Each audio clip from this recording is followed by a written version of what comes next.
ሰላም ለእናንተ። ይሄ ቪዲዮ ለምትከታተሉ ጌታ ኢየሱስ ክርስቶስ ይባርካችሁ። የምንኖረው የዘመን መጨረሻ ነው። የዘመን መጨረሻ እንደሆነ ጌታ አይናችንና ልባችንን ያብራልን። በእውነት ጌታ ኢየሱስ ሊመጣ ነው። በእውነት ከዚህ በኋላ ዓለም ከምንሰማው በላይ ሞር ነው የሚሆነው። አሁን የምጣር መጀመሪያ ነው። ይሄ ማስፈራራት አይደለም። ጌታ ኢየሱስ ይጽፍልን በማቴዎስ 24 እና በሉቃስ 21 ላይና በማርቆስ 13 ላይ እንድንዘጋጅ ነው እንጂ እንድንፈራ አይደለም። ተዘጋጅተን ነቅተን እንድንጠብቀው ነው። ሲዝኑን እንድናቅ ነው። ምክንያቱም ሲዝኑን እንድናቅ ተሰጥቶናል። ጌታ ኢየሱስ ሊመጣ ነው። ሐሰተኛ ነቢያትና ሐሰተኛ ደግሞ አስተማሪዎች ሐዋርያንን የሚሉ ደግሞ ሁሉ ጊዜ በብሉይ ኪዳንም ዘመን ሁሉ ጊዜ ሐሰተኞች ሁሉ መልካም ነው፣ ሁሉ ደህና ነው፣ አንተ የተሳካለህ ነህ፣ አንተ እኮ መልካም ነህ፣ አንተ ትጽሳለህ፣ አንተ እኮ ከዓለም በላይ ነህ፣ እኛ እኮ እንደዚህ እያለ በቃ ይሄ ጣፋጭ ነገር ለሰዎች ጆሮ የሚመችን ነገር ነው የሚያቀርቡትና ፕሊስ እየሸወዷችሁ ነው። እነዚህ ሰዎች የአንቲ ክራይስቱ ደቀ መዝሙር ናቸው። ለአንቲ ክራይስቱ ፕሪፔር እያደረጓችሁ ነው።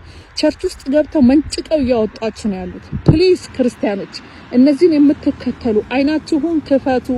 ዓለም ወደ መልካም ነገር አትመለስም። እናንተ በጌታ በኢየሱስ ስም አንቲክራይስቱ አይሰራም እኔ ላይ በጌታ በኢየሱስ ስም እኔ ፊት አይቆምም፣ እኛ ምንም አንሆንም ድነናል የምትሉ ከሆነ ራሳችሁ መሳጅ እያረጋችሁ ነው።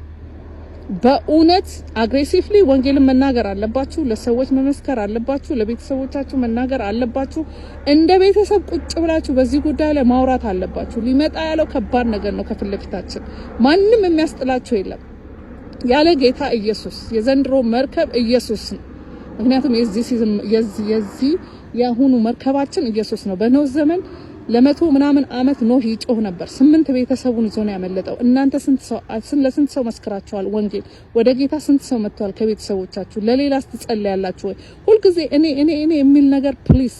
እግዚአብሔር ብቻ ነው ስልጣን ያለው። እኔ ነኝ ሊል እኔ መኪናዬ፣ እኔ ቤቴ፣ እኔ ተሳክቶልኛል፣ እኔ ሄዳለሁ፣ እኔ የበላይ ነኝ። ይሄ የፖዚቲቭ አነጋገር፣ ይሄ የአጋንንታዊ ትምህርት ፕሊስ አትስሙ። ጌታ ሊመጣ በደጅ ነው። ፕሊስ ዓለም እንደ መጀመሪያው አትቀጥልም። እየባሰ እየጨመረ ነው የሚሄደው። ፕሊስ መጽሐፍ ቅዱሳችሁን አንብቡ። የምትሄዱበት ቤተክርስቲያንን በጣም እዩ። ዘመኑን የማያስተምሯችሁ ከሆነ አትሂዱ። በቤታችሁ መጽሐፍ ቅዱስን አንብቡ። ዘመኑን እዩ።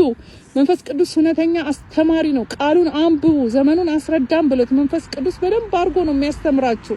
ፕሊስ ጌታ ሊመጣ ነው። ጌት ሬዲ። እናንተ ገና ነው ብትሉ፣ ማንም አያውቅም ብትሉ፣ ራሱ በካላንደሩ በራሱ ታይም ጌታ ይገለጣል። ሲዝኑ ነው። ሲዝኑ እያንዳንዱ የተናገረው ነገር ሆኖ እያየነው ነው ያለነው። እንደ ፓዝል ግጥም እያለ ነው። ኒውሱን አይተን መጽሐፍ ቅዱሳችንን ስናነብ ኤቭሪቲንግ ሪከርድ ተደርጎልናል። በሐዋርያቶች በነቢያቶች ጌታ ሊመጣ በደጅ ነው። ጌት ሬዲ። ማራናታ ኢየሱስ ይመጣል።